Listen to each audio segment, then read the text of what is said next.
Ugh, just a blob. That's what a lady at an in-person art group I went to once said about hydrangeas.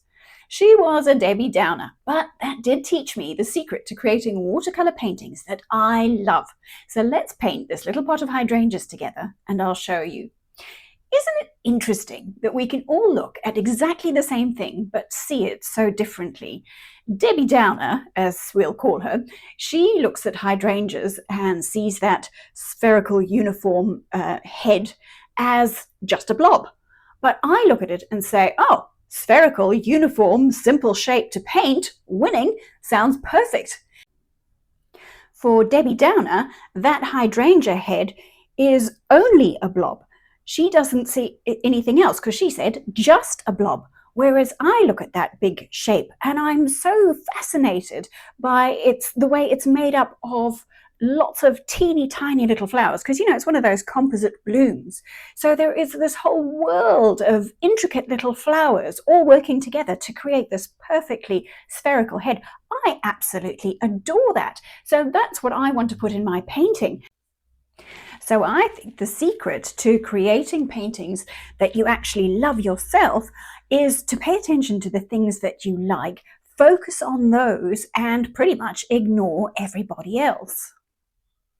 Using the things that you personally love as the filter works not just for the subject matter, but as the guiding principle for everything else to do with your painting. For example, the colors you want to paint in, the size and the format, and even the techniques that you choose, the approach that you use to paint in, the particular style that you like the best. All of those things, you get to create this little lovely mashup of all your favorite things. And how often in life does that happen, that you can just have exclusively the things you love and leave out all the stuff you don't want to do? How marvelous is that? One of the things that I'm loving at the moment is the quinacridone violet. That's the color I'm using as the bottom stripe in this pot. I did love the stripy pot that I saw here. So it was one of the first things that I wanted to add to my painting, just because those pretty pink and blue stripes were just delighting me. And I think those are the colors that I'm going to use in my hydrangea as well. It's another thing that I really love about the hydrangeas is that they come in these different colors. It's obviously depending on their soil. We all know they change their color, and you've got to respect a plant that can change its outfit. So I'm going to use the colors that I'm putting in the pot and use those to create the blooms when I get to them. But before I do that, I don't want the pot to look like it's floating. So I'm just going to put some sort of a suggestion of the surface that the pot is sitting on. And I want to kind of catch the bottom of the pot as I do that, because that will naturally create a little bit of a shadow for me, which will really help to ground the pot onto the table there. So I started with a flower I love and colours that I love. Now the part I've been waiting for is to actually do the painting of these blooms. And I like to put it in a little bit of water here and there, because I'm using one of my favourite techniques, which is a little bit of wet into wet. I love it when the paint hits the slightly damp area and spreads out and gives me that variety.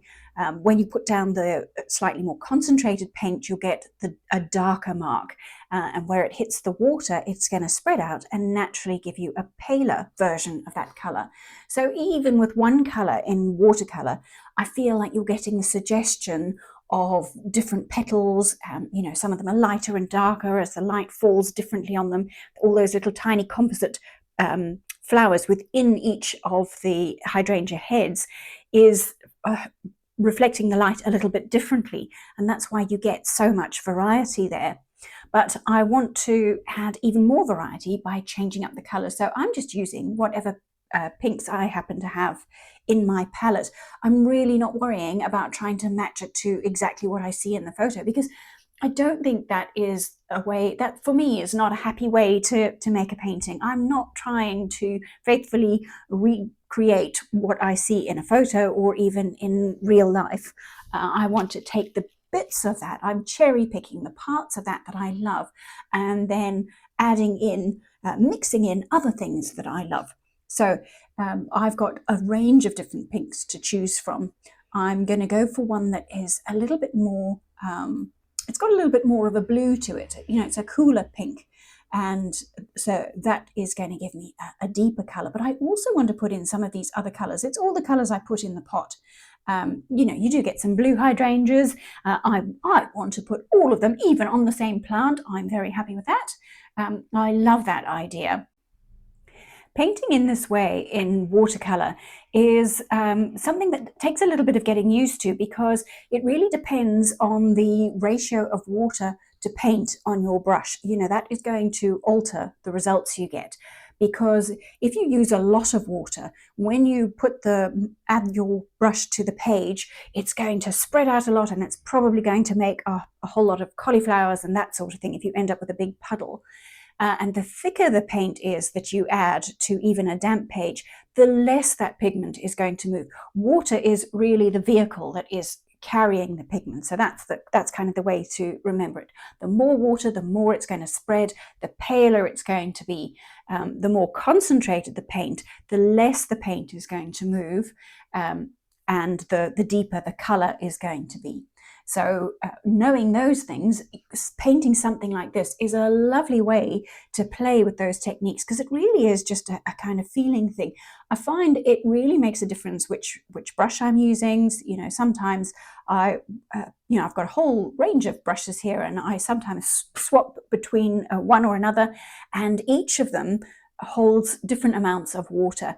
But you can see here I'm actually lifting out some of the paint as well. If I think I've made too much of a blob, too much of a puddle of water, I take a little bit of my kitchen towel and I use that to wick up some of the paint and water that is down there. And in that way I can, you know, alter the color. I can make it a little bit paler if I feel the need. And I'm kind of thinking about where I want lights and darks on these flower heads, because it's another way to, apart from the fun of, you know, putting in all the pretty colors, they're also serving the purpose of creating a bit more of shape in these heads. If I can put a few more darks and lights in consistently across the heads, I should be able to convey a bit more of a sense of their volume, you know, their actual circular form, and make them look less flat. And when I put the water down in the first place, I didn't cover the entire bloom area, because I do like to have little bits of white paper showing. To me, this is me using this sort of a technique to try and suggest one of the things that I said I liked about hydrangeas, which is the fact that there are those little spaces in between the individual little 4-petaled flowers that make up the big composite bloom. And I think these little sparkly reflective bits of unpainted paper do quite a good job of just suggesting that all on their own. So I try to leave the odd little bit of white space here and there.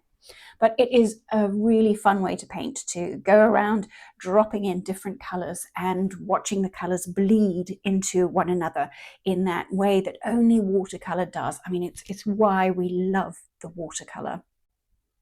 Another thing that I know I really enjoy in a painting is a good, strong value contrast. And it's why I really like this quinacridone violet. I'm using that, and it's a kind of a strong, bossy color. You know, you get to know the various colors in your palette over time. And I happen to know that quinacridone violet is one of these strong, bossy colors, as I call it. It will really whoosh across if I put it in with a bit of water. You kind of saw it do that at the base of the pot. And I'm using that to add shadow sides and sort of shadowy areas at the base of some of these blooms. What about a few leaves and stems? I think I want to start the same way. I'm putting little bits of water into the leaf areas. I didn't do too much drawing of the leaves, because I know I can just use the shape of my brush to create the suggestion of a leaf shape. I find if you draw the leaf shape out, it can look a little bit kind of cartoony, and really I don't think the leaves look like that. Not too many of them anyway, because they're all at different angles, so you're not seeing a perfect kind of cartoon leaf shape face on every time. You know, they're all at every which angle. So I want to twist my brush around and let my brush suggest some of those shapes. I started with a yellowy green colour. It's closer to yellow than anything else, and that's going to give me the light part of the leaves and some variety, because now I've got a nice dark green. Mine's called Green Appetite Genuine, and it's another current favourite, and I'm using the very tip of my brush to suggest the odd stalk that it might be supporting some of these generous heads of hydrangeas, and also to let that green run into some of the yellow marks that I've made, and let the watercolour decide which parts of the leaves will be green and which parts will be yellow. I know that my flowers are still a bit damp, so when I connect the green mark to the bottom of the flower head that I've painted, I do fully expect a little bit of it to run up there, and I'm okay with that, because that's going to suggest for me in a lovely loose way the flowers, the leaves that are suggesting the base of the flower. I really enjoy the fact that you can create a little painting like this in very little time at all, really.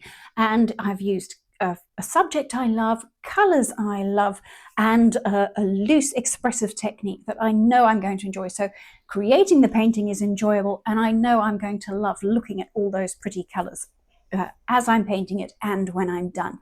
But one of the things that makes it the most that usually makes the biggest impact on a painting like this is getting the value right. So that's what I'm doing at the end. I'm looking at putting in a few little extra lights and darks, and I think value is so important that I made a separate video all about it. It looks like this. I'm going to pop it up on the screen in case you want to watch that one next. Happy painting!